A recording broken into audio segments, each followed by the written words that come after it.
मी सुनेत्रा अजित पवार गांभीर्यपूर्वक प्रतिज्ञा करते की कायद्याद्वारे स्थापित झाले आहे अशा भारताच्या संविधानाबद्दल मी खरी श्रद्धा व निष्ठा बाळगीन।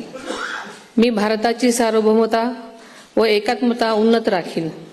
मी महाराष्ट्र राज्याची उपमुख्यमंत्री म्हणून माझी कामे निष्ठापूर्वक व ससद विवेक बुद्धीने पार पाडेन आणि संविधान व कायदा यानुसार सर्व तऱ्हेच्या लोकांना मी गांभीर्यपणे व निपक्षपातीपणे तसेच कोणाच्याही विषयी ममत्वभाव किंवा आकस न बाळगता न्याय वागणूक देईन।